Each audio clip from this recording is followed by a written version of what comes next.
ناظرین، بریک کے بعد ہم خوش آمدید کہتے ہیں. ابھی ہمیں جوائن کیا ہے جناب مجیب الرحمان شامی صاحب. آپ سب ان کو جانتے ہیں، سینئر صحافی، معروف تجزیہ کار اور دانشور. شامی صاحب سے ہم بات کرتے ہیں کہ پاکستان جو غزہ پیس بورڈ کا حصہ بنا ہے اس کو وہ کس نظر سے دیکھتے ہیں. شامی صاحب السلام علیکم. ذرا رہنمائی کیجئے گا کہ پاکستان نے یہ جو فیصلہ کیا ہے اس پہ کچھ لوگ کرٹیسائز کر رہے ہیں، آپ اس کو کس نظر سے دیکھتے ہیں؟ دیکھیں، پاکستان اس معاملے میں اکیلا نہیں ہے. 8 مسلمان ملک جو ہیں سر وہ اس کے ساتھ شریک ہیں، جن میں ترکیہ بھی ہے اور دوسرے ممتاز یو اے بھی ہے، ممالک مصر بھی ہیں. ہے، اردن ہے، انڈونیشیا ہے. ہاں جی. تو اب یہ ایک گویا کہ اتفاق رائے سے، ایک صلاح مشورے سے یہ فیصلہ ہوا ہے، اور میرا خیال ہے کہ یہ ایک اچھی اپورچونٹی ہے. جو ایک نیا فورم کریٹ کیا ہے پریزیڈنٹ ٹرمپ نے. اب اس کی افادیت کیا ہوگی، کتنا وہ مؤثر ہوگا اور کتنا نہیں ہوگا، یہ تو سب بات میں سوالات ہیں جو بعد میں جواب جن کا ملے گا. لیکن اس فورم میں شامل ہونا تو بہرحال میں سمجھتا ہوں کہ ایک پاکستان کی ایک بڑی اچھی حکمت عملی ہے.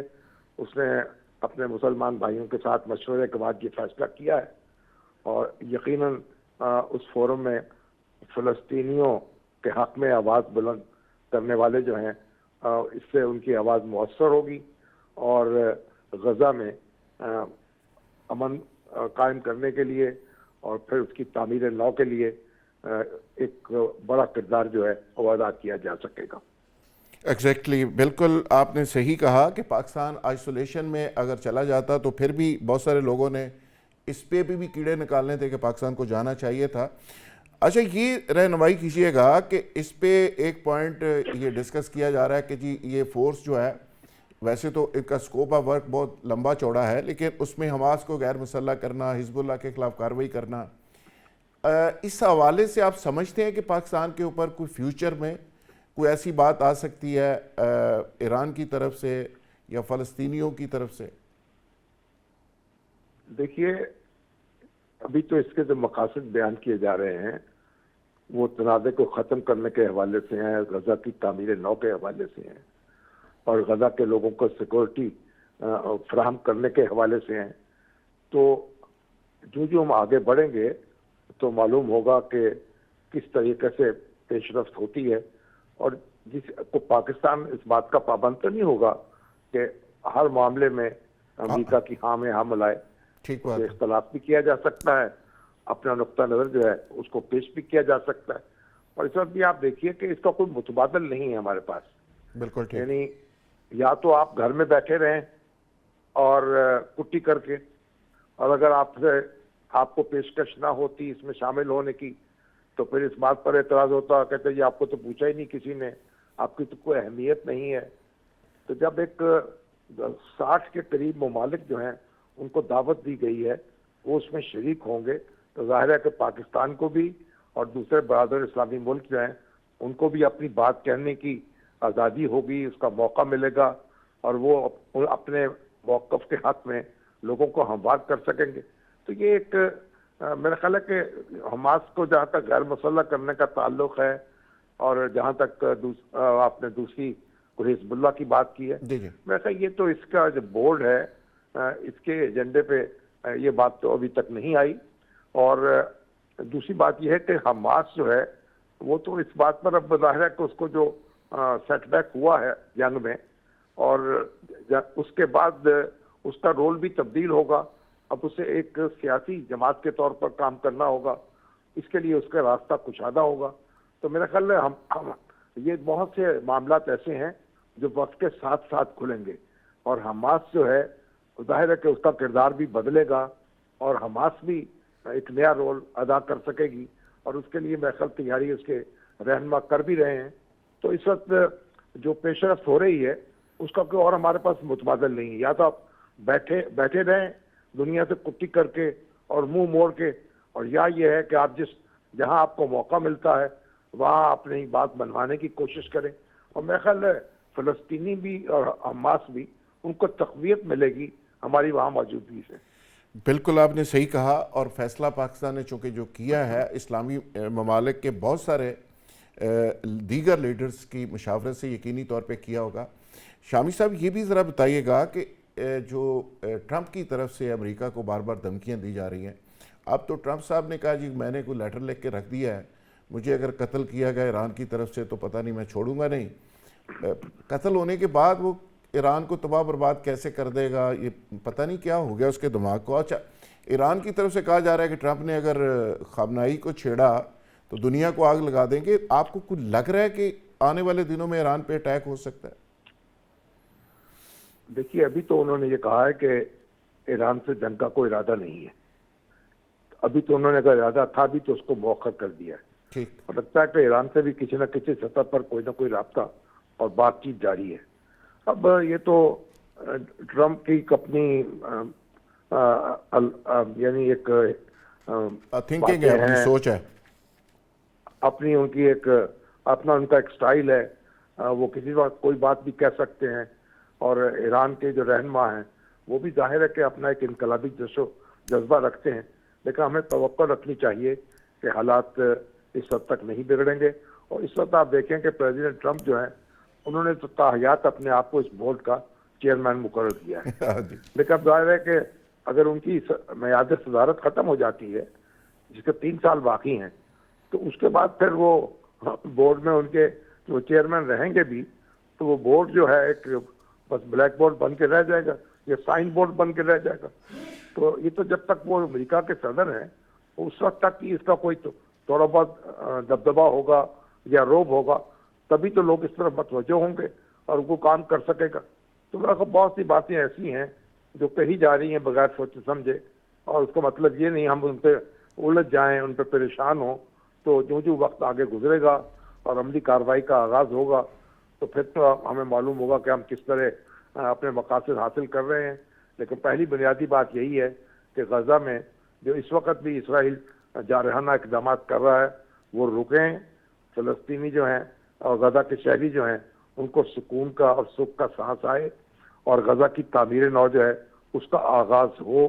اور یہ ایک بنیادی مقاصد ہیں، اور پھر ایک اگر یہ ہم حاصل کر لیتے ہیں اور تو مطلب ہے پھر ہمیں ظاہر ہے کہ یعنی ایک اطمینان بھی ہوگا کہ ہم نے کنٹریبیوٹ کیا ہے، اور توقع رکھنی چاہیے کہ ہم اپنے جو مقاصد ہیں ان کے لیے اس کو پورا کریں گے۔ بالکل شامی صاحب آپ بالکل ٹھیک کہہ رہے ہیں۔ آخری سوال یہ بھی ذرا بتاتے جائیے گا کہ چائنا اور رشیا کو بھی انوائٹ ہے اس کا حصہ بننے کے لیے، آپ کو لگ رہا ہے یہ دونوں طاقتیں اس کا حصہ بنیں گی؟ اور پاکستان نے بھی لازمی بات ہے چائنا کو تو آن بورڈ کیا ہی ہوگا۔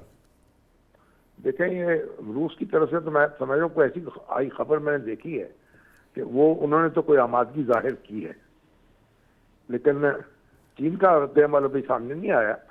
لیکن میرا خیال ہے کہ ان کو بھی شامل ہونا چاہیے، بجائے اس کے اگر جو بھی اگر یہ فورم کریٹ کیا جا رہا ہے تو اس میں اگر جن لوگوں کو بلایا جا رہا ہے وہ اگر موجود ہوں گے تو ان کی طاقت ہوگی وہاں، بالکل ان کی بات کا وزن ہوگا، اور اس طریقے سے آپ ایک اپنے جو مقاصد ہیں، یعنی مقصد تو یہ ہے نا کہ غزہ میں امن قائم ہو اور غزہ کی تعمیر نہ ہو، تو اس کو حاصل کر سکیں گے۔ تو دیکھتے ہیں چین کا رد عمل کیا ہوتا ہے، لیکن روس کا رد عمل ابھی تک جو ہے وہ مثبت نظر آتا ہے، اور وہ اس سے تیار نظر آتا ہے کہ اس کی رکنیت قبول کر لے۔ شامی صاحب بہت شکریہ، آپ نے بڑی زبردست بات کی۔ اس کے ساتھ ہی پروگرام کے آخر میں ہم نے وعدہ کیا تھا ہم بات کریں گے گل پلازا کی، کہ گل پلازا کے گرنے کے بعد نئے انکشافات سامنے آ رہے ہیں۔ ایک ایک دکان سے 30 لاشیں برآمد ہو رہی ہیں۔ ابھی تک تحقیقات کا کیا بنا، اور اس حوالے سے ہمارے ساتھ شامل ہوں گے جناب تیمور تالپور صاحب، آپ صوبائی وزیر ہیں۔ تیمور تالپور صاحب سے آپ پوچھ لیتے ہیں کہ سندھ کے اندر جو صورتحال ہے، آج مصطفیٰ کمال صاحب کہتے ہیں کہ کراچی کو تو وفاق کا حصہ ہونا چاہیے، وفاق کراچی کو ٹیک اوور کر لے، تو آخر کیا وجہ ہے کہ اس طرح کے مطالبات آنا شروع ہو گئے ہیں اور ایک گل پلازا کے گرنے کی بنیاد بنا کر یہ کراچی پیپلز پارٹی کے اوپر اتنی چڑھائی کر دی گئی ہے؟ تیمور تالپور صاحب آخر وجہ کیا ہے؟ بسم اللہ الرحمن الرحیم، بہت بہت شکریہ سر۔ دیکھیں جی، میرے خیال سے تو اب آج کے زمانے میں میٹر ہی نہیں کرتا کہ یہ کیا کہتے ہیں، کیونکہ ان کے پاس عوام کی طاقت نہیں رہی، ان کے پاس ووٹوں کا مینڈیٹ نہیں ہے. یہ بیچارے کیسے آ گئے اسمبلی میں، وہ تو آپ کے میرے سامنے ہے، اور میرے خیال سے کوئی چھپی بات نہیں ہے. جو ان کا پچھلا کردار تھا وہ آپ کے سامنے ہے. جو ان کا پاسٹ رہا ہے، یہ جو آگ لگی ہے یہ تو ایک ثانیہ تھا، بہت بڑا ثانیہ تھا، یہ بہت بڑی آزمائش تھی کراچی کے لوگوں کے ساتھ. ہمارے دل جو ہے خون کے آنسو رو رہے تھے. پر یہ واقعی ایسے واقعے تو یہ جان کے کرتے نا، جو ان کو فیکٹری والا بھتہ نہیں دیتا تھا، یہ اس فیکٹری کے اندر درجن لوگوں کو آگ لگا دیتے تھے. تو ان کے منہ سے یہ باتیں میرے خیال سے بنتی نہیں ہیں. یہ کچھ سیریس باتیں نہیں کریں گے تو ان کو میرے سیریسلی لیں گے بھی نہیں. انہوں نے تو آج میرے خیال سے یہ بھی دھمکی دی ہے کہ کیا ہم اپنے پرانوں کاموں پہ آ جائیں. تو یہ پرانے کاموں پہ آ نہیں سکتے.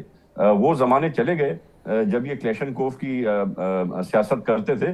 اب یہ ان کے بس کی بات نہیں ہے. تو میرے اچھا خیال سے طالپور صاحب، seriously خواجہ آصف صاحب نے بھی کل گل پلازے کو بنیاد بنا کے کہا کہ 18ویں ترمیم کی اس نے بات کی اور پیپلز پارٹی کی طرف سے ریئیکشن آیا. ابھی آج مصطفیٰ کمال صاحب کہہ رہے ہیں آنے والے دنوں میں یہ صوبے بنانے کی بات بھی بڑی شدت سے زور پکڑ رہی ہے. تو آپ کو کیا لگتا ہے کہ اس کی بیس کے اوپر 18ویں ترمیم کو بھی ٹارگٹ کیا جائے گا؟ دیکھیے جی، ایک تو یہ جو بات کرتے ہیں بلا کسی مقصد کے، بلا کسی کنٹینٹ کے، بغیر کسی سوچ کے، یہ بہت غیر ذمہ دارانہ طریقہ کار ان کا. اگر یہ کوئی امینڈمنٹ لانا چاہتے ہیں، اگر یہ کوئی چینجز لانا چاہتے ہیں تو اس کے بارے میں بات کرنا. اس طرح تو ہو نہیں سکتا کہ جیسی یہ چاہیں ویسے ہو جائے. جو بھی چیز آئے گی سامنے، کوئی پروپوزل آئے گا اس کو ہم دیکھیں گے. اگر ہمیں کوئی پروپوزل سمجھ میں آئے گا تو ہم اس پہ بات کریں گے، اس پہ ووٹ دیں گے. اگر ہمیں پروپوزل سمجھ ہی نہیں آئے گا تو ہم ووٹ اس پہ نہیں دیں گے. تو یہ بڑی ویوڈ باتیں کر رہے ہیں جو بالکل کلیئر نہیں ہے. یہ کلیئر پکچر سامنے رکھیں، اس کے بعد ہی ہم سے رد عمل بھی اس بات پہ لیں. اچھا طالپور دوسری صاحب، بات، سر جی بتائیے. دوسری بات جو ہے میرے خیال سے یہ جذبات میں آ کے باتیں تو بہت زیادہ کر کے جا رہے ہیں، پر اس کے بعد یہ ساری باتوں سے ان کو بیک آؤٹ ہونا پڑتا ہے، کیونکہ یہ ہمارے بغیر اس طرح چل نہیں سکتے. ہم نے ان کو انڈیوائیڈڈ اٹینشن، انڈیوائیڈڈ ٹائم، ان کے لیے انڈیوائیڈڈ محنت کی ہے جس کی وجہ سے یہ حکومت میں آئے ہیں. تو یہ نہ بھولیں کہ دونوں بار شہباز شریف صاحب کو پرائم منسٹر بنانے میں چیئرمین بلاول بھٹو زرداری صاحب کا مین کردار رہا ہے. اچھا طالپور صاحب، یہ آخر میں بتائیے گا کہ یہ جو گل پلازہ کی آگ لگی ہے، اس کی انکوائری ظاہر ہوئی ہے، آپ لوگ اس کو دیکھ رہے ہیں. اس میں کوئی سازش، کوئی پلان، کوئی کسی مافیا کا، یا سڈنلی یہ حادثہ ہی اس کو ہم کہیں گے، کچھ چیز سامنے آئی؟ دیکھیے جی، ہم نے کوئی بھی پہلو جو ہے وہ ان ٹچ نہیں چھوڑا ہے. ہر پہلو کی طرف سے ہم دیکھ رہے ہیں، ہر پہلو میں ہم جھانک رہے ہیں، اور بہت ہی ایک سخت انکوائری چل رہی ہے جو بھی کمپلیٹ نہیں ہوئے.